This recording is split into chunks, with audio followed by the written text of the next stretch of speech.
So welcome all, and I have a few things first to talk about. I would like to welcome you to this first day of the International Education Week. This International Education Week was inaugurated in 2000 during the presidency of former President Bill Clinton, and both the U.S. The U.S. Educational Department and also the State Department.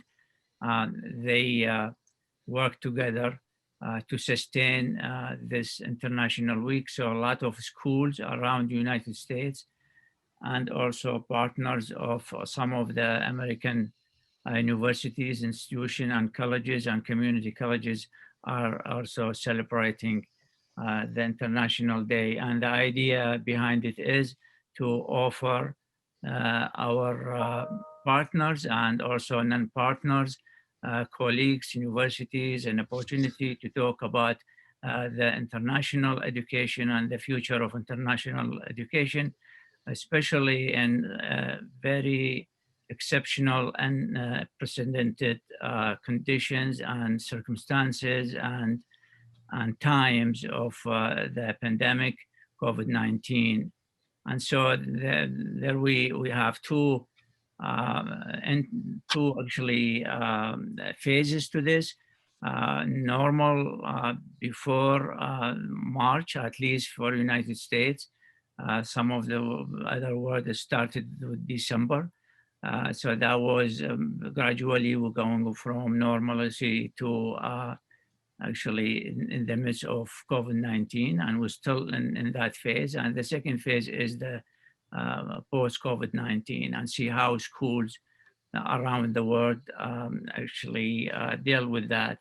And it's amazing that a lot of articles, especially the last 2 months, were written about how COVID-19 provides us with exceptional opportunities to be innovative and to be creative, especially in terms of teaching and also learning, and also to connect us, like they say in Bridgewater State University, with the other part of the world. And I'm sure your experience in different parts of the world is the same.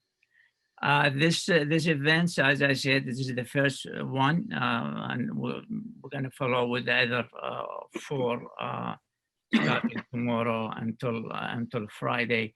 I have to thank from Qatar Dua Gharzuddin. She really was instrumental in working with Dr. Samah and the Office of the President to make this happen and make the arrangement. And also from our own office, I'd like to thank Susan Williams. She is instrumental in terms of publicity and also preparing the paperwork for us, and working with our community announcement. And also would like to thank Dr. Paulina Sepian. She really managed, and she worked with me to bring the Vice Chancellor from Elon University in Republic of Georgia. She will join us a little bit later. And also to President Murtada Mrabot, is the president of the University of Sidi Mohammed ibn Abdullah. Unfortunately, he won't be able to join us because he has a call in Rabat, which is the capital of Morocco. So he will be meeting with two ministers. But I'm glad we have I have my friend, Dr. Mohammed Mubtasim. Is the vice, actually is really the one I know. Dr. Rabot depends on him. So he emailed me last night and he said it's coming. So we are honored to have Dr. Mohammed Mubtasim. And most of you, of course, you are on this campus, including Dr. Mubtasim. I hope Dr. Samah will join, also visit this beautiful campus. And also, I'm very thrilled to see my dear friend, President Fawaz Al Abdul Haq. He's the president of Al Hashemiya University in Jordan. And by the way, I'm always, all of us think of you because you got COVID-19, and this is speak to your character, sir, Mr. President. That I know you have still the medical supplies on around your face and your mouth, but you just you are, I know. A gentleman and a scholar and also a stubborn man from Jordan, where you do the always good by your community. So we doubly appreciate that. And we'll give you the floor first, to talk. So then you can, as I said, you can rest. And with that, I would like to bring our associate provost, Dr. Wankai, to give a few opening remarks. Wankai? Thank you, Dr. Jabbar Al-Baidi. Thank you for your wonderful introduction and all your efforts for organizing this event. As you said, this is the first event of the International Education Week. It's really my honor and pleasure to welcome all the distinguished university leaders from our partners in 5 different countries who have meant so much to our university over the years. On behalf of President Frederick Clark and Provost Kasrim Ismaili, I would like to extend my formal welcome and appreciation for your efforts to participate in this international conversation about education in the world. Indeed, it's really important for the United States to open up ourselves to the world. And every November, we are reminded of the importance of international education. So this is a wonderful opportunity to bring together 5 countries to come together to talk about some of the trends for international education.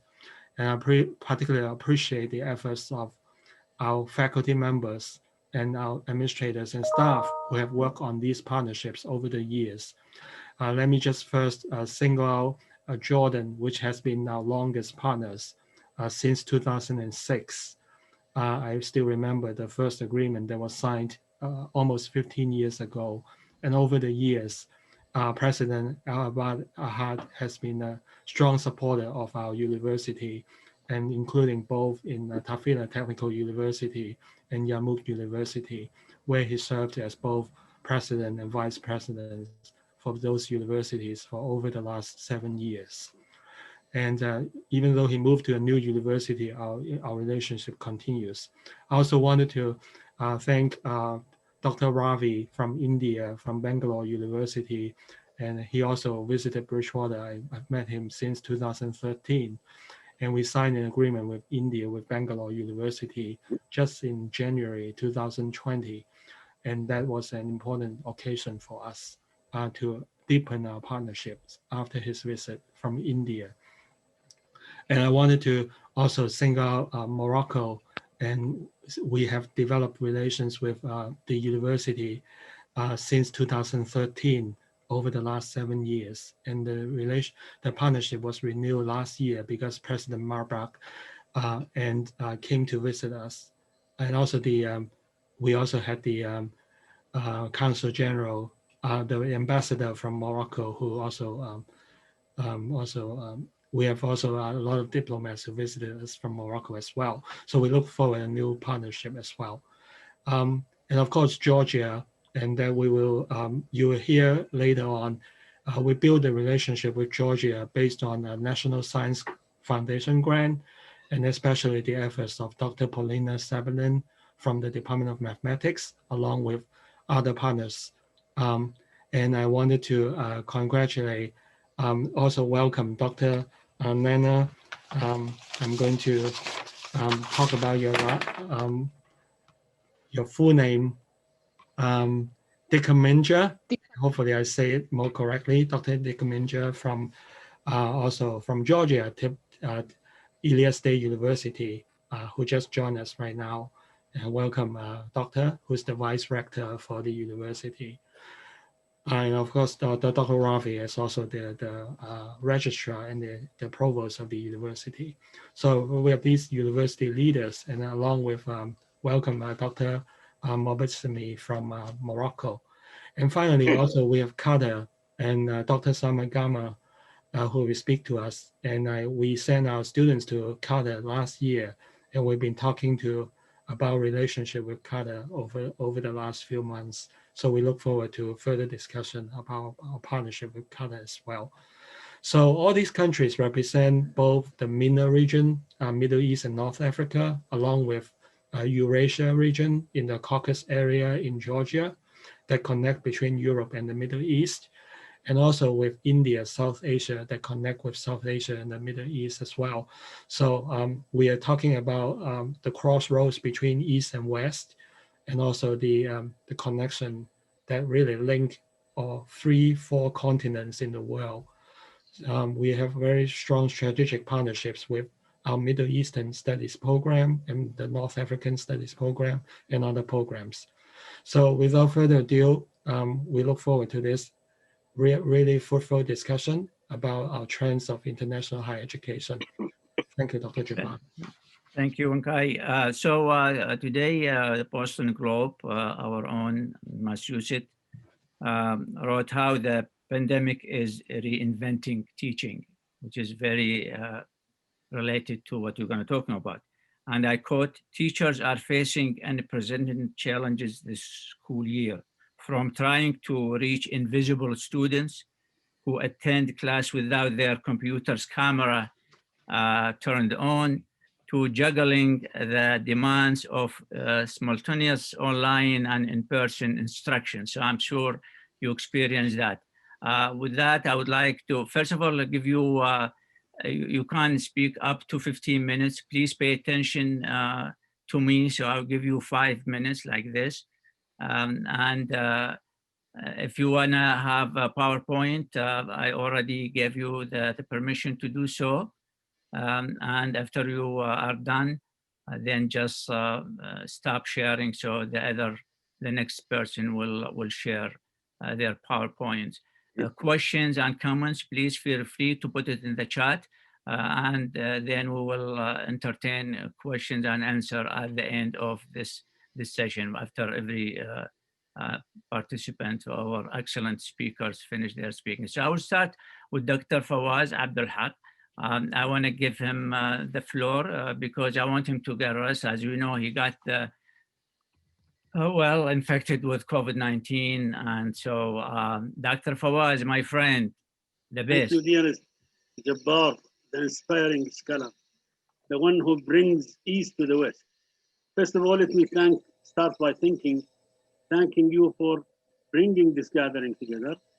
Just 3 hours ago, I was coming from the hospital. It hit me on the lower lip of my lung. So it was really bitter and killing, brother.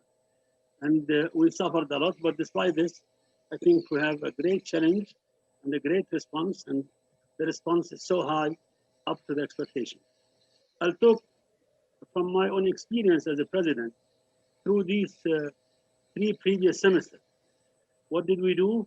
What the strategic plan for encountering international education, and how Hashemite University cope up with this pandemic international education.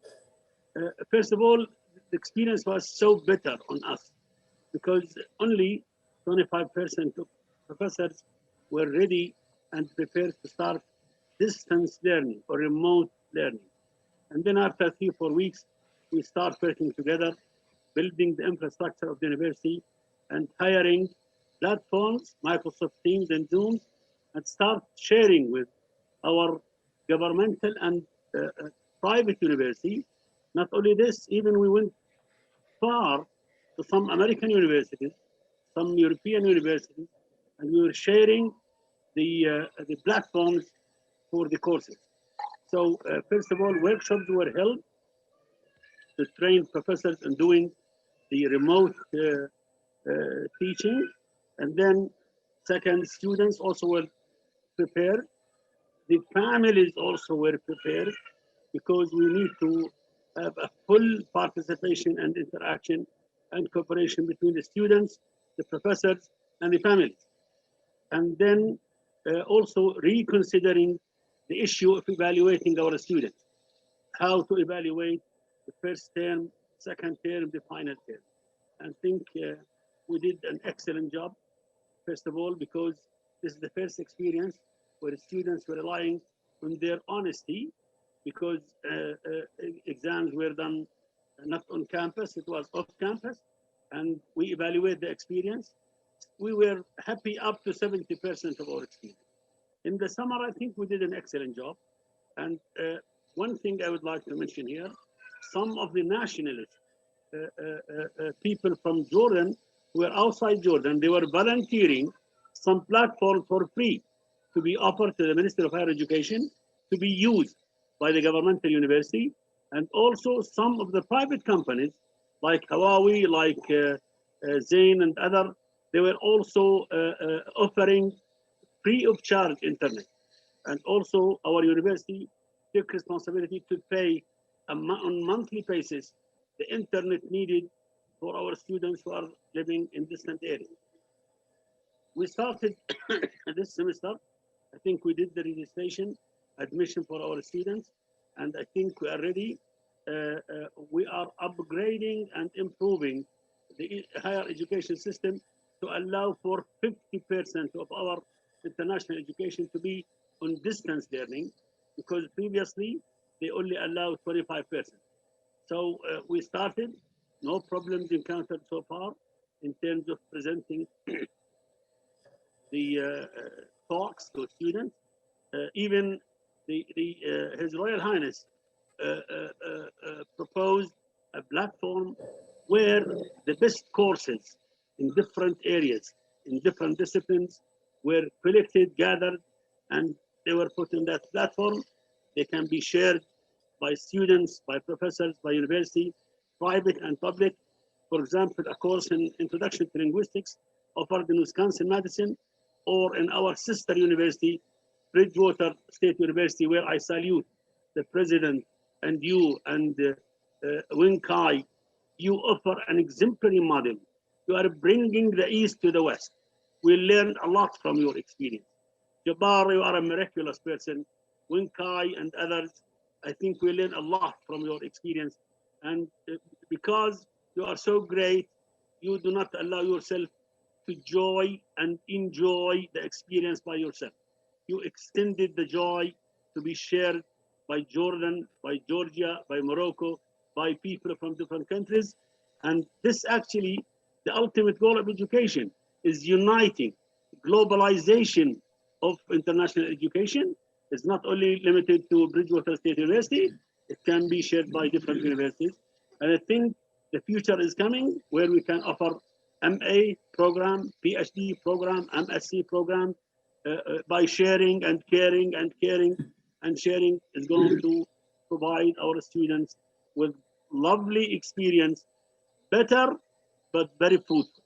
And I think the strategic plan now, first of all, the families, the communities, the social environment is ready, and not only ready, very comprehensive, very understandable on how to deal with the problems encountering our students at university level.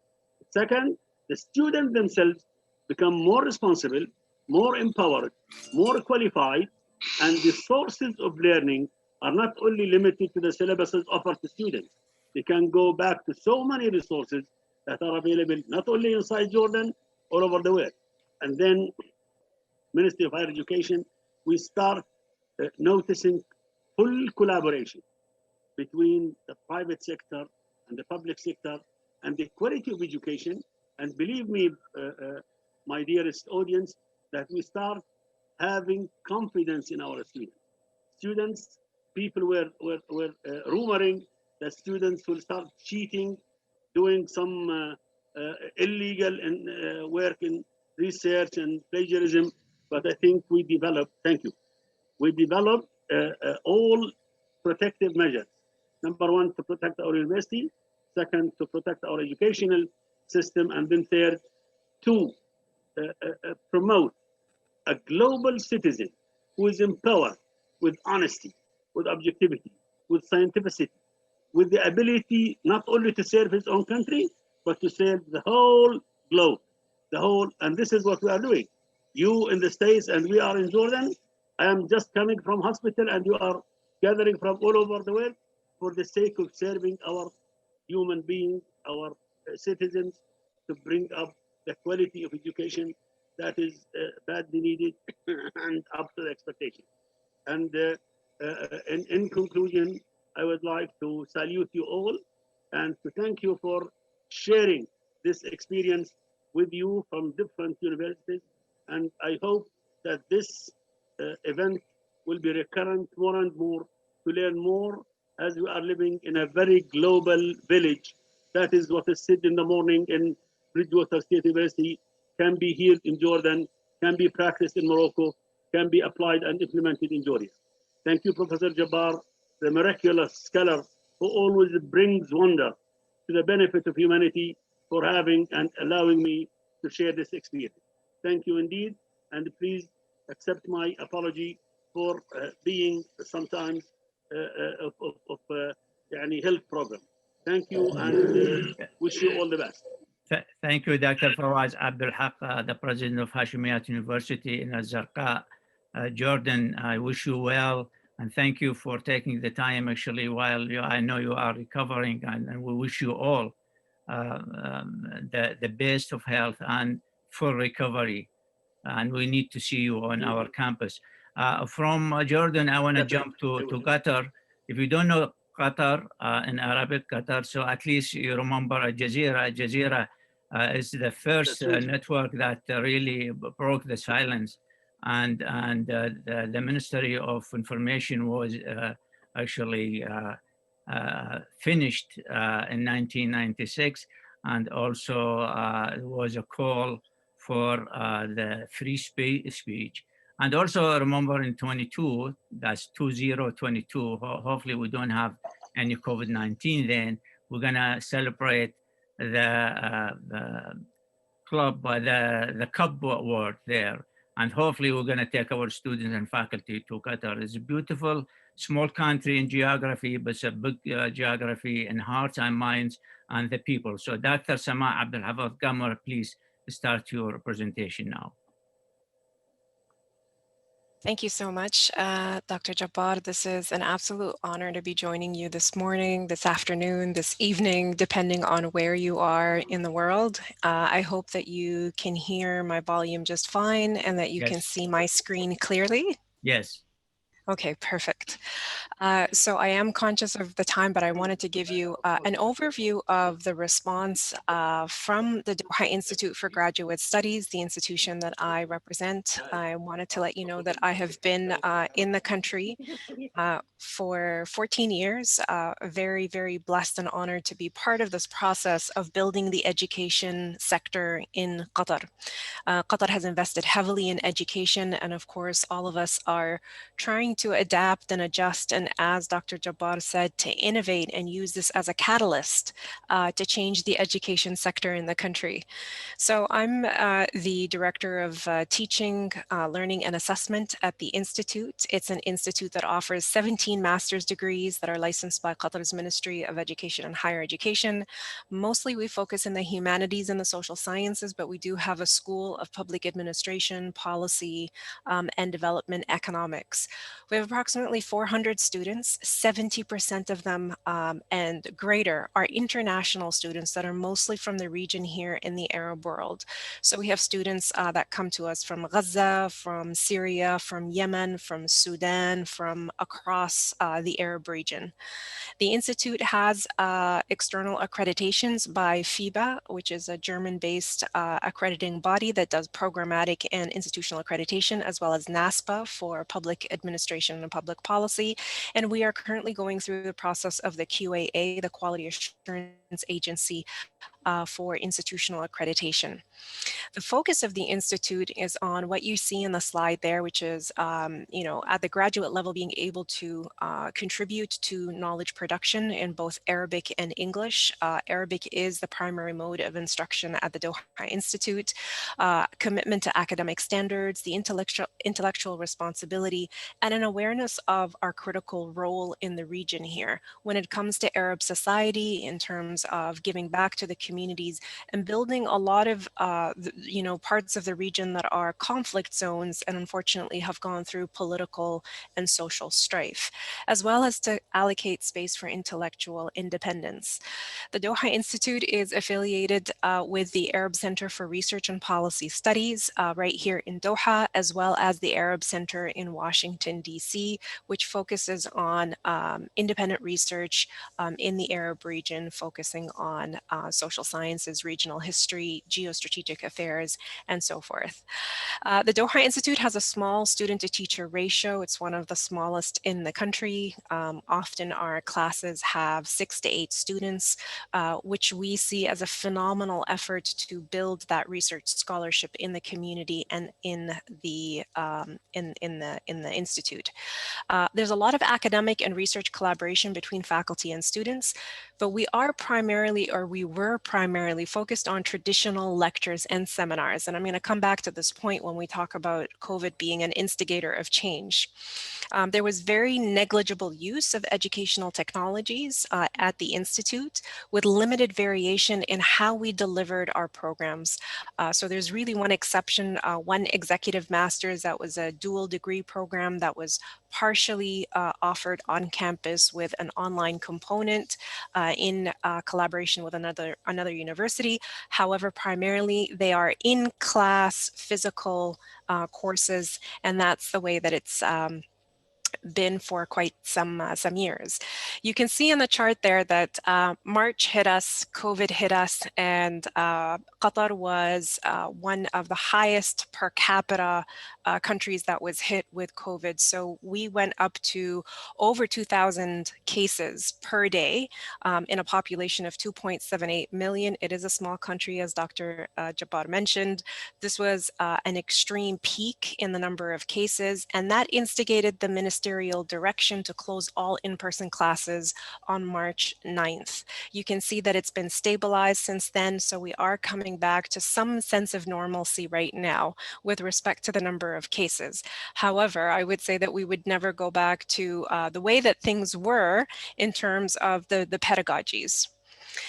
So our biggest challenge is really when all of this happened is ensuring academic continuity. How do we continue teaching when the ministerial directive to stop in-person classes has happened? Adapting learning materials effectively to suit virtual and distance environment. We can't just take the normal classes and put them in a virtual environment without making some necessary adaptations. Engaging learners in a fully online learning modality, especially when they weren't used to being online in a virtual space. Overcoming a steep learning curve for our faculty, and our faculty are quite accomplished. Most of them are authors of books and are seasoned professors, but when it came to being able to leverage technologies, there was a huge learning curve to overcome in a very short amount of time. Deterring and detecting plagiarism and promoting academic integrity was really important to us, and that's been brought up just in the last presentation, very important to us. And creating meaningful alternatives to some of our programs that have practical training modules and internships for skill development, because our students could not go out into the field. We have clinical psychology and social psychology programs. We have public policy where students are actually integrated within the ministries doing their practica. So we had to create meaningful alternatives to those. And then monitoring and compliance was really important to us, to monitor how we were making those adaptations, and then how was it affecting our academic ethos to make sure that our quality standards would not be affected negatively. In addition to those, as the new fall semester started after the spring and summer, we were looking at making accommodations to students.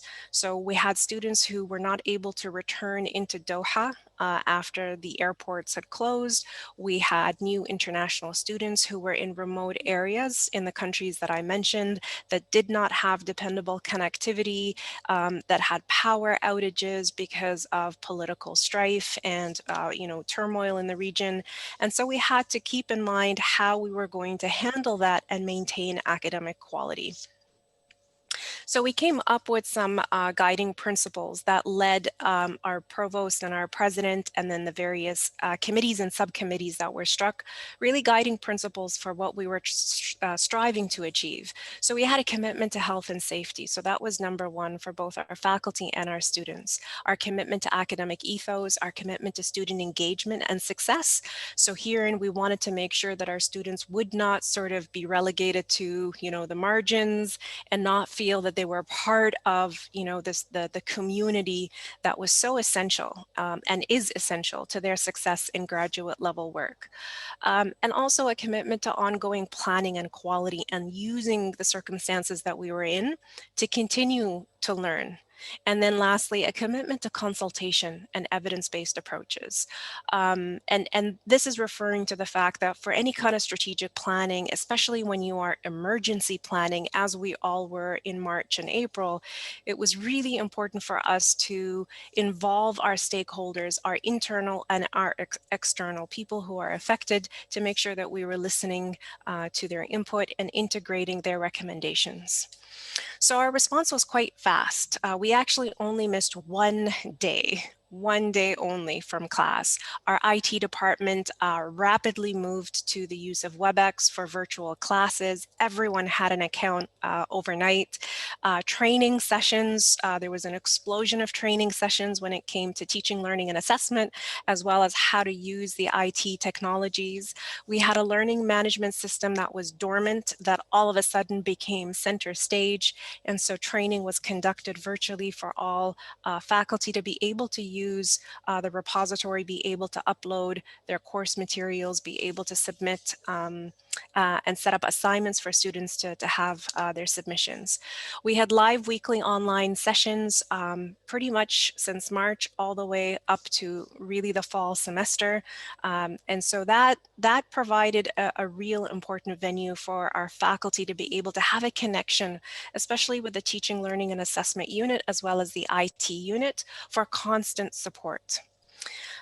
So the virtual environment provided immediate instructional continuity. And I think that all of our colleagues with us here today will agree that having that learning management system was really, really important, regardless of which one it is, Moodle, Blackboard, Canvas. Having that online portal was really, really important. We noticed some immediate results. So our attendance has gone up. I mean, it was strong before, but there's virtually no absences because there really isn't any excuse for students not to be in class, but they found it easier to be able to connect to their classes. Student interaction in WebEx, which is equivalent, of course, to Zoom, was higher than anticipated, and faculty really invested in outreach to support students. So whereas you had faculty who were reticent or resistant, or maybe didn't think of sharing their numbers, opening up their office hours to virtual office hours, sharing WhatsApp, groups. Now we're using those platforms to be able to reach out to students. So we had increased student-initiated contact with faculty, an impressive surge in confidence with technologies among faculty and students, and innovation and creativity with how faculty structured assignments and assessments. So there were adaptations that were made. Instead of a final exam that was going to happen in person in a class, we actually had our program heads and our faculty think of alternatives. And actually those alternatives became so successful that our faculty are considering using those alternatives as the new norm instead of defaulting back to the regular, final exam formats. Why? Because it pushed students to be thinking more critically and using sort of those higher Bloom's taxonomy, levels of thinking and cognitive development that we're very well aware of. What you can see in the slide here are just the challenges that I went through and then some of our responses. I won't go through each one of them in the interest of time, but I wanted to say that, all of these recommendations and all of this work happened through intense collaboration. These were not closed session meetings. This was an outreach. There were committees and subcommittees that were struck to be thinking creatively. And I can say that one of the results that came out of these efforts is this renewed attention to supporting faculty, and also a renewed attention to be able to support and extend learning for students beyond the classroom. So COVID really pushed us to be thinking about how we can support our students on multiple different platforms in multiple different ways. So it wasn't just attention to the student during the regular class time. It was how do we support students 24/7 around the clock. And that really hadn't been something that we had considered before. Maybe just a note on where you see in the last right column there where it says turn it in for deterring and detecting plagiarism. Of course, there's different plagiarism checker software out there, but I will tell you I am quite proud that our renewed use and our attention to using a plagiarism checker not only was focused on deterring plagiarism and maintaining academic integrity, but it really pushed faculty to spend time with students talking about what is academic integrity and how do we, as scholars and scholars in the making, how do we make sure that we are following academic standards for citation and referencing. So it started new conversations about that. I just wanted to show you that as a result of all of these efforts to ramp up our technology use, what we have is the learning management system being used to curate new videos. And those videos actually support captioning in Arabic and captioning in English. So now we're into the sphere of being able to support differentiated learning, being able to support students who need to see text, as well as be able to read and download a transcript and be able to search for particular terms in the videos. So we have all of these functions that we really didn't have before. This is just a quick example of student engagement and support. So within the learning management system, there are discussion forums. So almost every faculty member has been prompted and encouraged to be using the discussion forum. Just a couple more slides, and I will open it up to our colleagues who I'm sure are anxious to present as well. So we have media libraries now of all of our videos, and I wanted to say here that, there's usual resistance at the very beginning in using technologies, but slowly there's now a realization that when faculty invest in the creation and the curation of videos, they can be used in the future to support and to supplement learning. Very important when we talk about building intellectual capital in the organization. These are some of the opportunities that we think we have now and in the future. This high potential for learning advanced uses of educational technologies, the impetus to create differentiated learning opportunities for students, diversifying our pedagogy. So you'll remember at the very beginning, I said that we had more of a traditional sort of, lecture seminar style. And now we have multiple different, we're talking about flipped classroom, we're engaging students a lot more. We're making more use of student presentations and students creating artifacts using the technologies and submitting them instead of just research papers or alongside research papers. So we've made progress in leaps and bounds. We now are able to collect data on our learners because now pretty much everything is logged into a system in some form or another. We can keep attendance, in easier ways. The video conferencing and recordings, again, is the intellectual capital that is being created. We've got new features in the learning management system. And so just a wonderful opportunity for us to use this opportunity to build on our skill set and move that forward. So with that, I thank you and very happy to be part of this community and part of this sharing on COVID and our responses.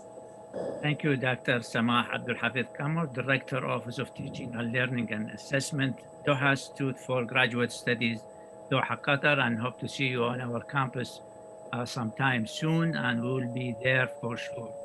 And now I want to just spice it with another different geography. So we will go to a beautiful country, which I I'm dying to see it and visit it, to Georgia.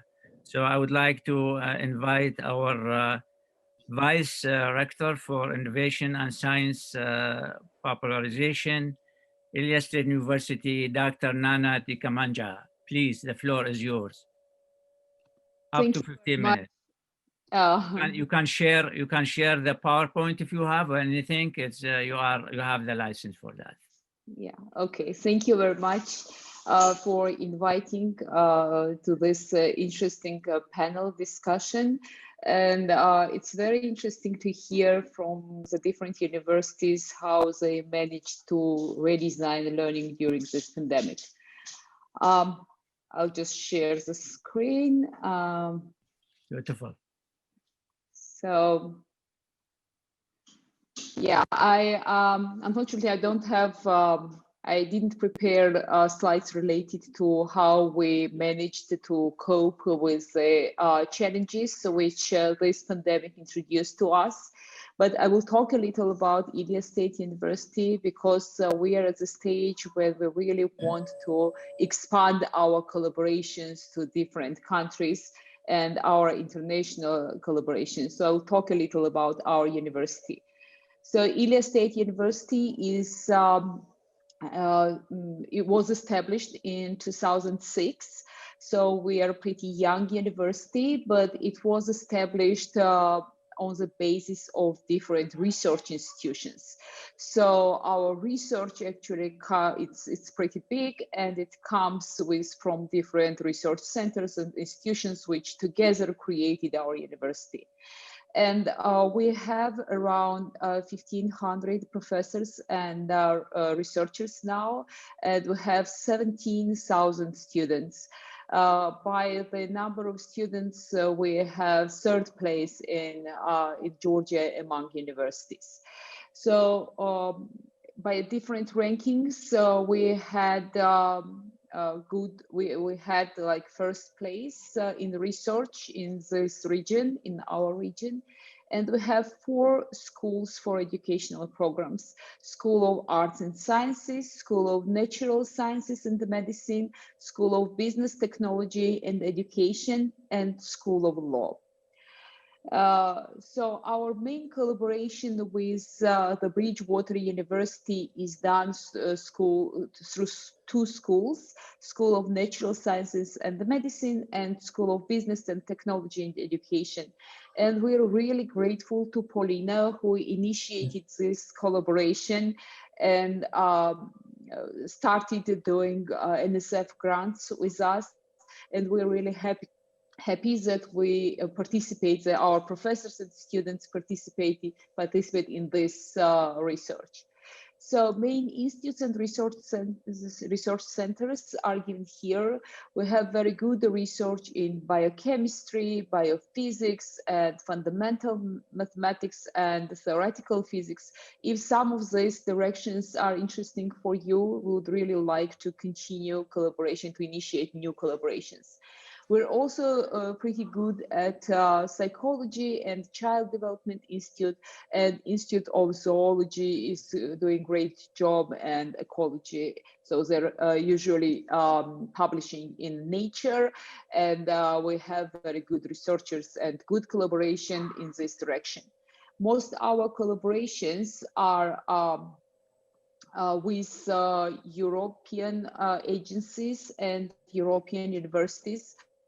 And it helped that Erasmus grants and campus grants and DAD grants in this direction. But we also started collaboration with US universities first through research and also through joint programs. We now have joint programs with San Diego State University, which was funded by Millennium Challenge account for 6 years. And the students in engineering programs, they get dual degrees. They get diploma of Ilia State University and the diploma of San Diego State University. After 2017, we were #1 research university in South Caucasus according to CIMAGO institution ranking, but then it's slightly got down. And these are some international cooperation we have. we have a lot of grants and we will have a lot of grants in outreach programs and in institutional development programs, because it is done through DAD and Erasmus and Tempus grants. And we also have some joint programs with European universities, especially doctoral programs. We have now big interdisciplinary doctoral collaboration with European universities. But besides that, so this is our San Diego State University program, and but we also have research collaborations with Missouri University Science and Technology and a couple of universities, a couple of American universities in the fields of astrophysics and experimental physics. So main grants are coming from, like NSF was, I think, the first grant for institutional collaboration, which we got with a US side. But for development grants, Millennium Challenge spent like 40 million to develop these dual programs and also to develop very good engineering laboratories, like for civil engineering, for computer engineering, electrical engineering, and data center for computer science. Because in Georgia, state universities have very low tuition fee. It's up to $700 for a year, and it is very difficult to maintain engineering programs without grants, without external funding, because government does not give any external funding. To attract more students, we're doing a lot of outreach programs, and I think it's my main direction, besides being a professor of computer engineering. As a vice rector, this is my main direction, to develop better innovation and entrepreneurship ecosystem and to attract more students in STEM. So I think we also could have a good collaboration in this field.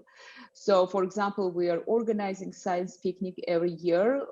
This year we missed it because of the COVID-19, but for 8 years already we are organizing the science picnic, which is similar to US Maker Faire, and usually 20,000 people, visitors attend the science picnic, and we usually have like 150 booths, and out of that 30 booths are from the schools, which are part of our Young Explorer Club network. In this network, there are 180 schools in total. So our innovation and entrepreneurship ecosystem, we also here have more collaboration with European institutions, but we started collaboration 2 years ago with Cleveland University in research commercialization. And this is also one more field which we would like to extend our collaboration, because we have this fundamental research, but we really lack applied research. And US is much more developed in this area than much more developed in this area. And okay, so, and this will really help us to direct this fundamental research more to the applied research, and to use this research commercialization opportunities which are coming, because now it's a big deal, and there are a lot of different networks, a lot of different grants we could use for research commercialization. But in Georgia, as I heard it from the Soviet Union, we really lack this kind of culture, how to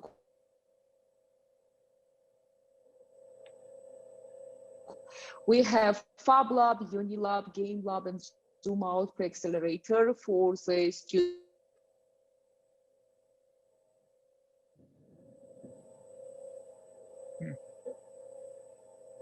We lost her. Hello? Hello? Yeah, go ahead. Yeah, internet just dropped. It's okay, it's okay. So we have this kind of working spaces, and now we moved everything online. So we are doing online engineering school for high school girls. We are just sending them Autobots to home, and they will work at home while we are teaching online. And we are doing all the entrepreneurship trainings and startup bootcamps online. We have externally funded projects from European Commission, from US Embassy, from UK government. And oh, slides are no longer showing, sorry. I'll just quickly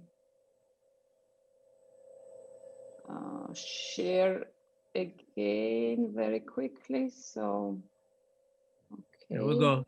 Yeah. Yeah. So, and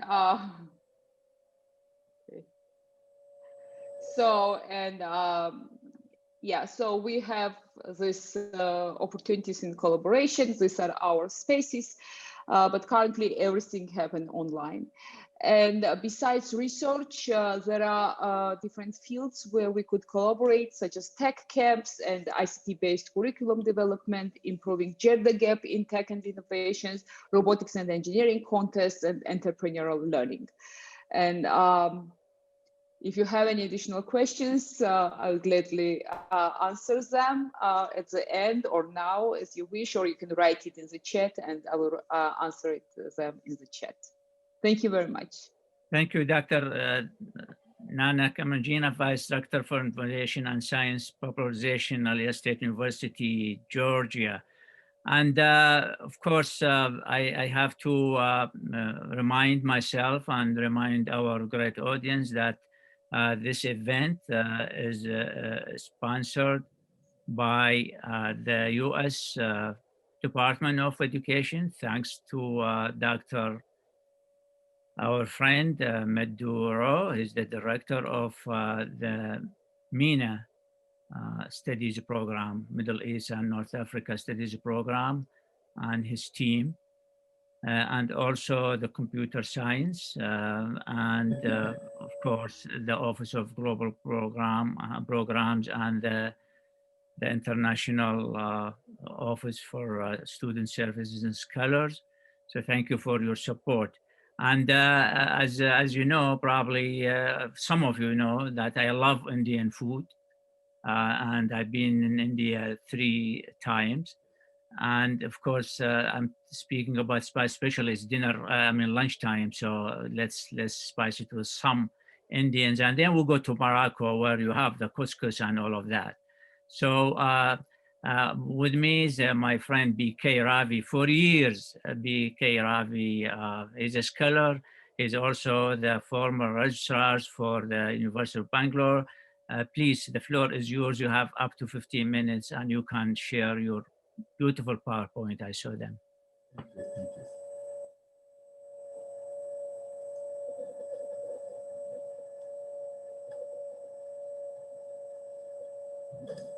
Good morning, good afternoon to everybody.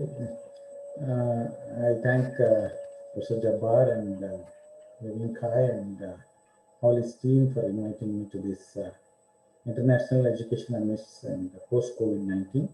Greetings from Bangalore University. I represent one of the... Sorry to interrupt you. You can open up your PowerPoint a little bit. Yes, sir. Go to the beginning, yeah. Is it visible?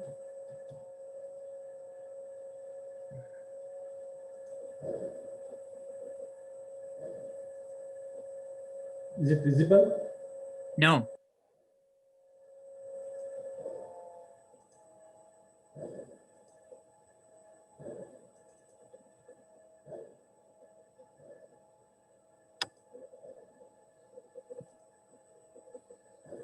Professor Jabbar, Yes. can you allow me to leave? Yeah. Yes. You want to get some rest? Go ahead. Thank you so much. Give him a hand with me. Thank you. Thank you. Is it visible, sir, now? Yes. So greetings from Bangalore University. I represent Bangalore University, which is one of the largest with around 700 colleges and with around 500,000 student population. It's in South India. Today in India, we are celebrating the festival of lights. Asatoma Sadgamaya, Tamasoma Jyotirgamaya, Mrityorma Amrutangamaya, Om Shanti Shanti. From ignorance, lead me to truth. From darkness, lead me to light. From death, lead me to immortality. Let peace prevail. Peace, peace, peace. And we call it as Vasudhaiva Kutumbakam. The whole globe is one family. Respected dignitaries, as all of us know, this COVID-19, it has affected, this pandemic is devastating. Tens of millions of people are at risk, falling to extreme poverty, while the number of unnourished people is currently estimated to 690 million, and it could increase up to 132 million by the end of the year. Nearly half of the world's 3.3 billion workforce are at risk, losing their livelihoods. This pandemic has changed how we work, learn, and interact. It has triggered a wave of mental health issues.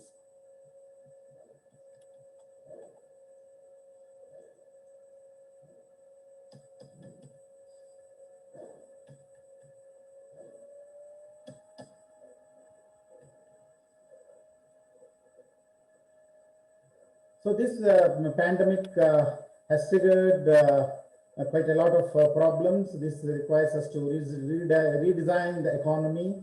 We have quite a lot of things. As all of us know, education is the most important lever of social, economic, and political transformation. So what exactly has happened throughout the world? Around 1.3 to 1.5 billion students and youth across the planet are affected by school and university closure, which has affected 72% of the world student population.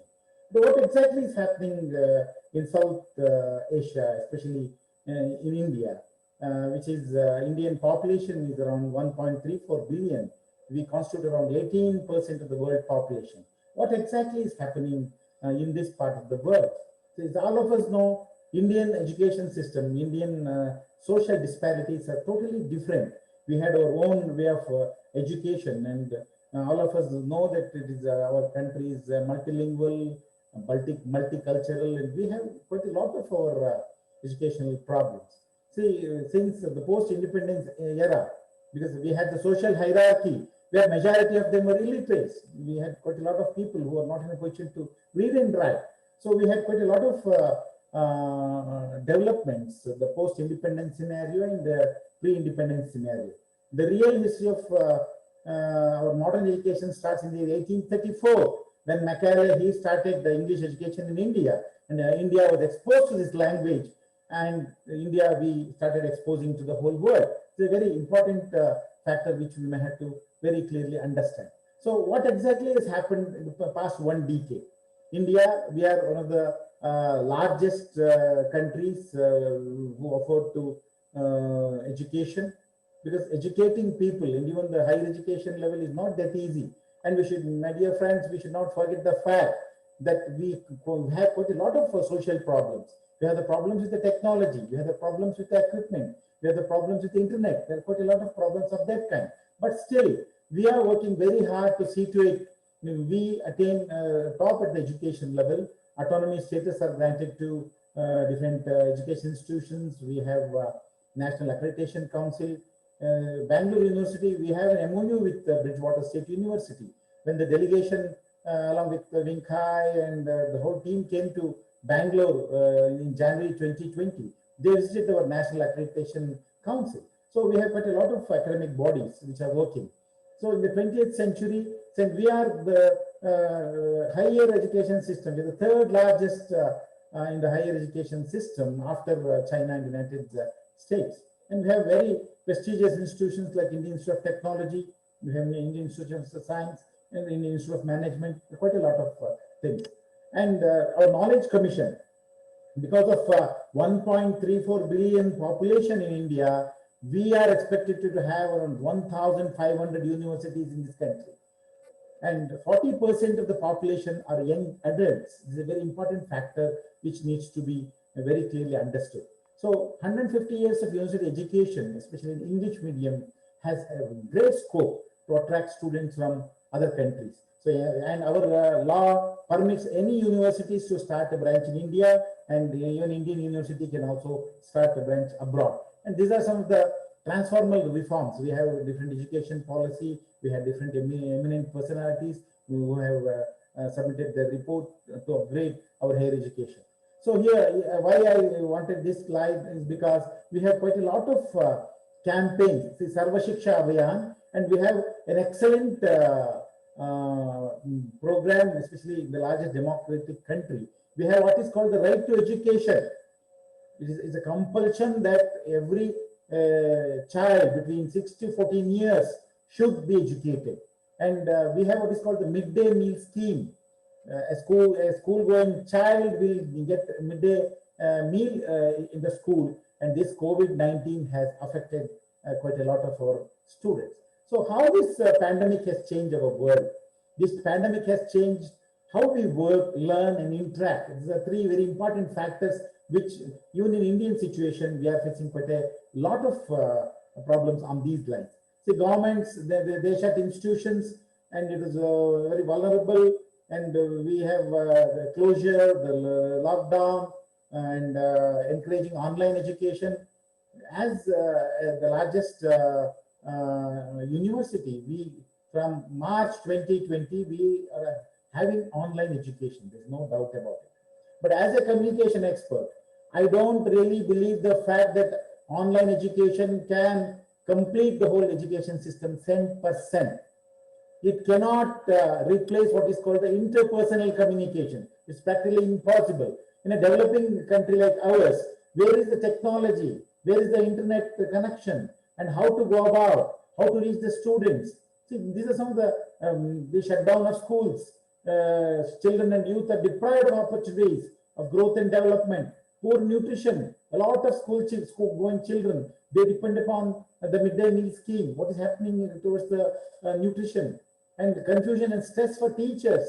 Where exactly we place our teachers?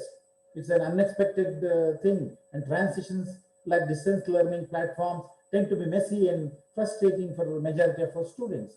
So education institutions around the country have responded to school closures by holding the classes online. There is no doubt about it. We are holding online. But with a large population, I don't think we have access to internet, the electronic devices, and these are some of the very important factors. And what are the advantages of digital education? Definitely, it is a boon, 50% boon. I don't take it 10% boon. So it's okay. Convenience and comfortability, availability and affordability is very easy to use, and there is a reduced cost and multiple learning options and interactive session. All of them are okay. But what are the disadvantages? Availability and affordability is a very important factor. Technology and time, social interaction. Can you ever compare interpersonal classroom situation with the digital classroom? Adaptation, and how long can you sit before the computer? See, these are some of the basic questions which needs to be answered. And one positive thing is you have what is called the increased enrollment. This COVID-19 has brought us a boon because Government of India has approved online degree registrations, and earlier we never used to recognize these online degrees, and this has come as a boom where even the international universities, maybe in our Indian university like Bangalore University, we may adopt to have our students and teachers may go for quite a lot of online courses which are offered by Bridgewater State University. That's a very important factor. So this is some of the very important factors how a government is encouraging, amidst the post-COVID-19, is encouraging the online education, and we have robotics, cloud computing, 3D print, all these cyber and other things. So, maximizing the potential of blended learning for future need. And India, we have considered the situation which opens a great opportunity to activate, to reset the button. There is no doubt about it. There are quite a lot of skills, and these are some of the very important factors. And there's some questions to be answered. Whenever, how do you manage your lab? How do you manage your discussion, if there is any confusion, there are the quality, faculty quality, and quite a lot of things of that kind. And this is a traditional establishing new learning environment, traditional incorporating new environment, new strategies. Definitely, we have quite a lot of challenges, and for that we have what is called the new education policy, which may definitely answer some of these questions. But as teachers, we should be ready to change, flexibility and adaptability. You have to change the situation. And now I think I am quoting Edgar Dale, who is another American educator, where he very clearly states the 10%, what is the percentage that people can remember, read, and all those things. So I'll just conclude. Education is a manifestation of perfection in man, but in Indian situation, we had quite a lot of problems. Still within that problems, COVID-19 has brought us some boon. There are quite a lot of problems, but as a communicator, I don't believe that fact that online education can do justice 100%. It can be partial. As teachers, we can depend upon that, but again, maybe interpersonal communication need to come, because there are quite a lot of factors which are involved in communication process. So I think in our university also, we are fighting this COVID-19, and we are expecting quite a lot from our Bridgewater State University to offer quite a lot of online courses to our students. And maybe in next month, again, the team of our BSU and BU of India, we will sit together, and we want to have a detailed discussion. And once again, I thank you very much for this opportunity, Professor Jabbar. Thank you very much.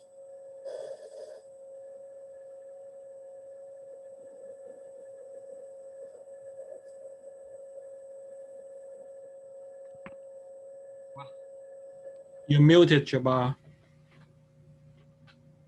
Remind ourselves about the relation between Bridgewater State University and teaching and learning, and also the international arena. So again, I'm as a student of media, I always go to a newspaper. So I go to our own, the Boston Globe. So the Boston Globe wrote, today Bridgewater produces more teachers for the state than any other school. It is also proudly making its mark on the international stage, spreading knowledge of the craft of teaching to the developing countries. So all our leaders there in the developing countries, this is your home. Bridgewater State University is your home, is your school. Send your students here, send your scholars here. Let's have more collaboration, because if you want to establish peace in the world, the keys is education, education, and education. With that, I would like to go to Morocco and invite my friend, the Vice Dean and the Assistant for President, Dr. Mohammed Mubtasim. Are you there with us? Yes, Dr. Al-Ubaidi. How are you?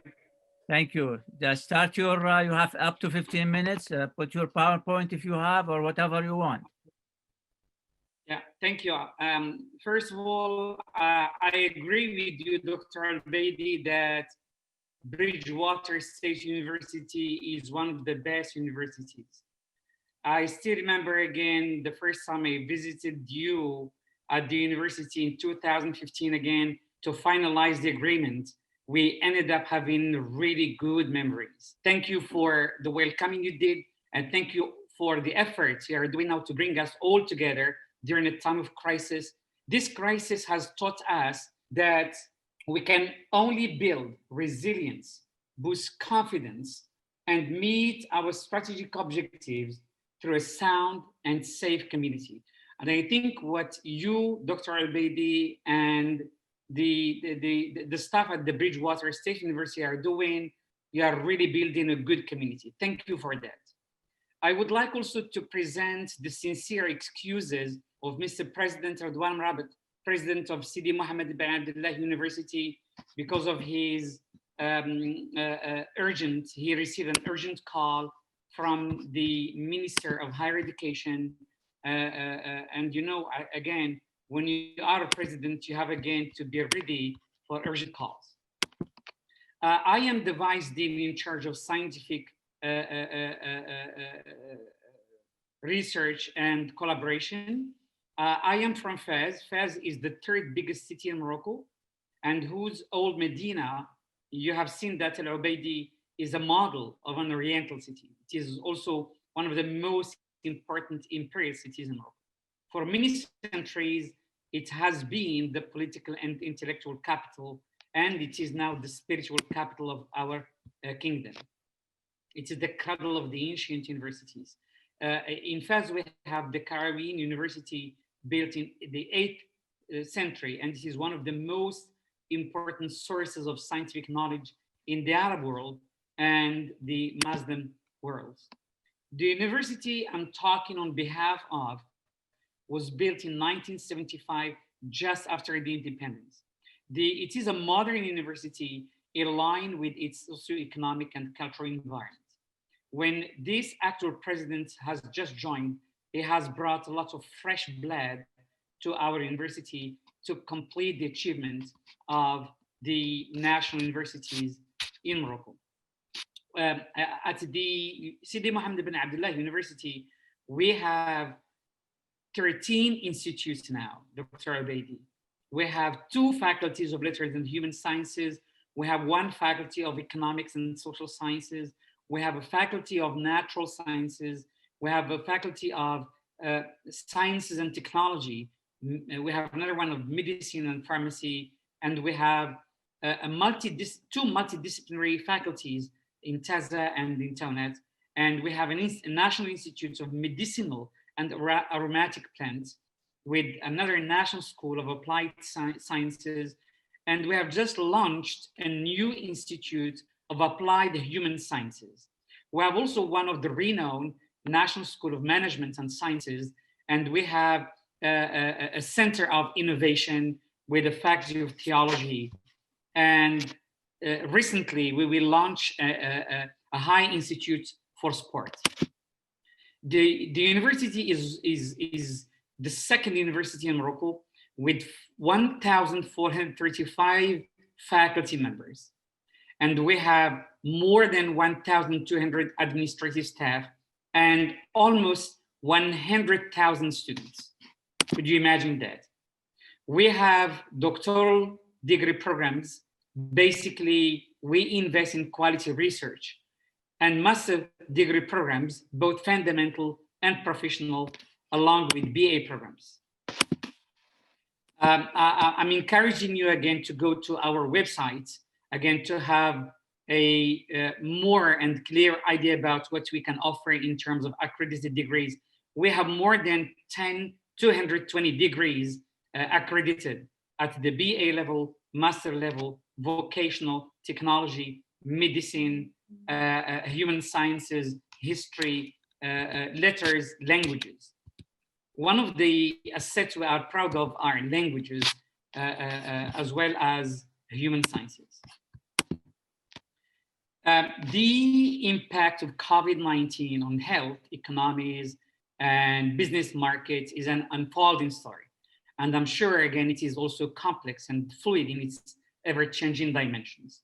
Not only were we surprised when the pandemic struck, but also the beginning of this university year, I mean 2020-2021, is unlike any other year for human higher education institutions. COVID-19 has forced Moroccan universities, like other universities, to reconsider everything they do, from staffing policies to enrollment procedures to payroll logistics and to the entire technology infrastructures. When the disease hit, we were challenged by an uncertainty period, resistance to change, absence of a structured online learning program. We did have LMS, but they were dormant. We did have ITS, but again, they were really lazy people. No one was thinking to have classroom platforms. We exchanged some meeting apps, but again, no one was thinking that one day this will be again the basic platforms again for us to teach with. One of the biggest visible impacts of the virus has been on the organization and the nature of the workplaces at higher education. The virus spread invisibly across the whole country.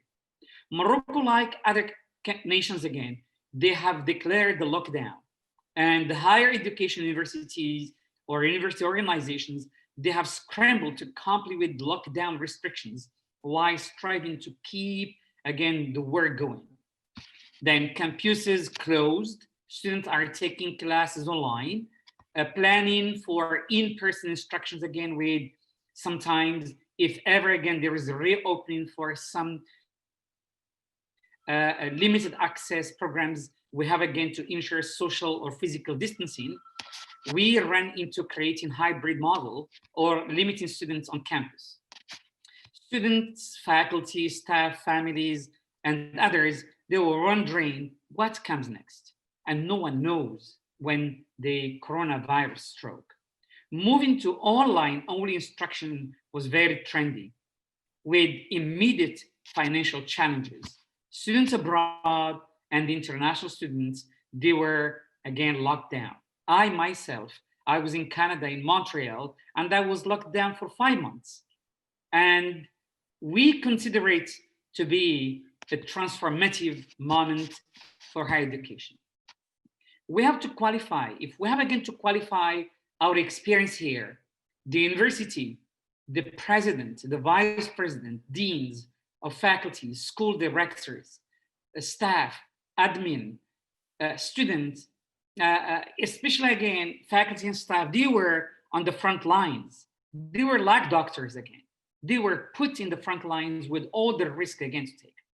Hundreds of meetings, decisions taken, counter decisions, protective measures were taken. And what has marked again the period is agility, creativity, and flexibility. We have placed a higher degree of trust in the integrity and commitment of our staff and faculty working remotely. Work from home became the immediate solution. Brick and mortar transformed into virtual workplaces. Human resources had to be supported with digital infrastructure, hardware, both, and software. Staff and faculty are collaborating to ensure that service continuity could be maintained. We locked down exactly on March the 3rd, 2020, and online teaching was designed during the lockdown. We were pushed into emergency remote teaching program. We did not have any LMS.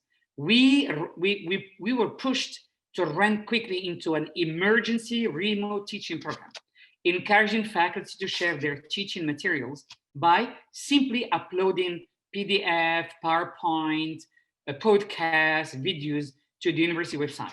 Meanwhile, the ITS at the university were designing a full-fledged formal structure using Moodle as our formal LMS. Teachers wholeheartedly participated in this endeavor by multiplying and diversifying the sharing, the contacts, and the follow-ups they kept with their students. Some of them preferred the synchronous, and others again prefer the asynchronous, minimizing the use of video conferencing, but they encourage their students to improve their digital literacy and become more autonomous learners. In 3 months, 2,700 e-resources were uploaded. We managed to ensure 100% faculty commitment after having created academic emails to the 90,000 students. And add-on courses are encouraged. Credit-bearing activities are added to the diploma supplement. Some master classes connected their students to other students abroad for more collaborative activities to meet their needs, build resilience, engage in collaborative projects to develop cross-cultural communication. We established Clarion with Clarion University in Pennsylvania, a collaboration again to build again collaboration. The evaluation process again was marked by flexibility. We created 12 proximity centers. Instead of asking students to come, we went again to them to evaluate them. Evaluation was more on competency-based tests than content-oriented examination procedures. Assignments, critical thinking, analytical skill activities are highly encouraged off campus. Then the school entrance procedures for 2021, and I have only 1 minute again to go, Dr. Abedi. more training was offered to faculty and staff, more integration of students is ensured. What we did, we have made an announcement and we recruited PhD students and master students to act as tech facilitators to help teachers, again, be engaged in flipped classrooms. We have customized the classes in a way to make it hybrid and online. We built 2 studios for MOOCs, and we equipped classrooms with cameras, digital boards, and we created 1 center. I will not be that long, but there are gains this pandemic has taught us. Many teachers who were digitally literate, they have done their efforts again, and they become what we call digital survivors. The others who had the minimum acquaintance of the digital world have delved into its wealth during the lockdown, and today they are participating more in training. A few minority of faculty were already tech addicts, and now they are acting as facilitators. The transition from a degree-based talent pipeline is moved towards a skill-based talent. Degrees will hold value. Then just to end up, the university is moving towards investing into higher education, into quality higher education. And our motto is students first. We have made our university #1 in terms of research, and we have a lot of mobility programs, both outgoing and incoming. 4 of our students will go to Slovenia during the spring session, and we have 15 European students attending online classes. COVID-19 has caused education disruptions and prolonged school closures, but I'm sure again, it's highlighted existing and also more opportunities to take. Thank you, Al-Obaidi. Thank you, Dr. Mohammed Al-Mubtasim from Sidi Mohammed bin Abdullah University in Fas. We have probably 8 minutes for questions, but I have a question came from one of our leaders. I see 2 major areas of focus: scientific research and collaboration, innovation in teaching and learning. How do you see, this is for all our speakers, how do you see our universities can collaborate in these areas with each other? Can we also consider cooperation in undergraduate research and graduate studies? I'm expecting substantial but brief answers.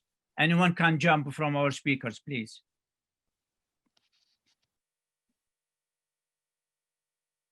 Yes. Dr. Mubtasim, yes. Yes, the experience we did with Clarion University from Pennsylvania, it was with MA students, but also with undergraduate students.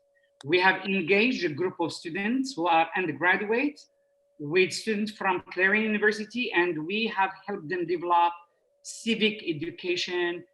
We have helped them again be engaged in discussing global issues, political ones as well. I think, yes. Have you heard of Stevens Initiative? Yes, we are working with them now. Yes, yes. When we are connecting students, thanks again to their efforts and help. Okay, thank you. Dr. Samah, anything on that? I posted, thank you for the invitation to share. I posted that I think best practices and being able to share best practices in how we've been able to overcome these challenges. But to be completely honest, this has piqued my interest and my curiosity, and also my, just the spirit of collaboration that can be established between the Doha Institute for Graduate Studies and your institution. So I think taking a closer look at your programs and seeing whether an increased amount of synergy can be created would be a next step. Sure enough. That's good enough. Professor Ravi, any inputs on that? Sir, yeah. Since we are very strong in engineering and science, I think we want to have undergraduate and some research programs to be collaborated with Bridgewater. And now I am very happy to know that Bridgewater State University is offering some online postgraduate courses. I think we are very much interested in enrolling ourselves, whether they are students, research scholars, and if there are some, because a good thing about online programs are, until now, Government of India, our friend Madhu knows very well our Indian situation. Government of India never used to allow online courses. Now, after COVID-19, it's a recognized course, and definitely we are interested, and I will be attending Wing Kai's session even on the 18th also. Actually, Bangalore University, we are interested to work together so far as our engineering faculty and science faculty, and in some of our undergraduate and research programs. Thank you. Thank you. Any other question? I think Dr. Dikamancha, are you still there? I lost her. Yeah, it's here. Do you have any input on this question, please? Yes. Dr. Nana Dikamancha. Yes. Any inputs on the question about future collaboration in research, undergraduate studies and graduate studies?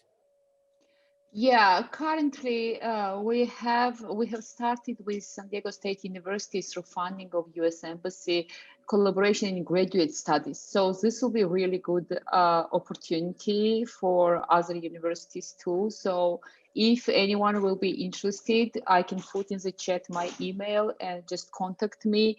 And we can talk about more details. And we would really, we will really hope that we will continue successful collaboration with Bridgewater University in more fields. It is an honor. Dr. Samah, do you have civil engineer? Do you offer that program? One of the questions for you. I did answer that question in the chat. So everybody can hear it from you. Go ahead. We don't cover engineering, so we are focused on public policy and public administration and development economics. And then in our School of Social Sciences and Humanities, we have programs like political science and international relations, conflict management and humanitarian action, diplomacy studies. So we're quite focused on the social sciences. Okay, thank you so much. I would like to invite more questions. I have three minutes. Any questions? Don't shy away. From faculty, students. Well, I have a question for you. So what's the next step?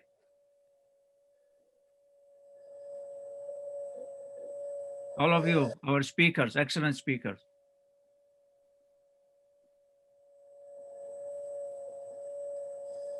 Maybe we should exchange contacts and we could write what programs we are interested in collaboration, what kind of programs, and then yes. They will be generated. Yes.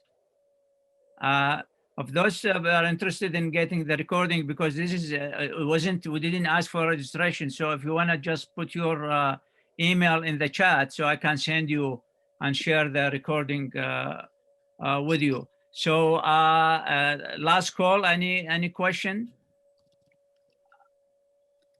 Well, I just wanted to also say that because of the new environment, I think our colleagues from Morocco mentioned the Stevens Initiative, which is one of the COIL collaborations that we are engaging in. We are also starting to have other COIL courses that connect two classes together between Bridgewater State and other universities. So if any of your institutions is interested in joint teaching and learning between two groups of students, we can certainly explore these opportunities in different fields of study. So I think we talk mostly about research and joint degree programs, but that would take a little bit longer time to develop. But if we're talking about collaborations in teaching and learning, maybe we can start with that as well. So then we can have some pilot projects sometime next year. That's correct. That's correct. Well, I think the possibilities are there in front of us. And I thank you so much for sharing your knowledge, your wisdom, and also your experience, and really advise us how we can develop our pedagogies and our methodologies in teaching and delivering system using technology and using our own tongue and face, because this is really important. That's how we're going to connect with our student. Otherwise, our students, they will be probably left alone, and we should not leave our students alone. We should work with them and also with their families, and take care of yourself. And I want to remind you, it's very easy to put a mask and also to do social distancing. And this is something that you care of yourself, your family, your neighbors, and your country and your nation. Thank you so much for that. I appreciate the time, the effort, and everything that been said, been recorded, and we'll share it with you, and we'll send it to you. And have a great day, and be safe, and have good night and good afternoon. Thank you very much. Goodbye. Thank Have you. a good night, everyone. Bye.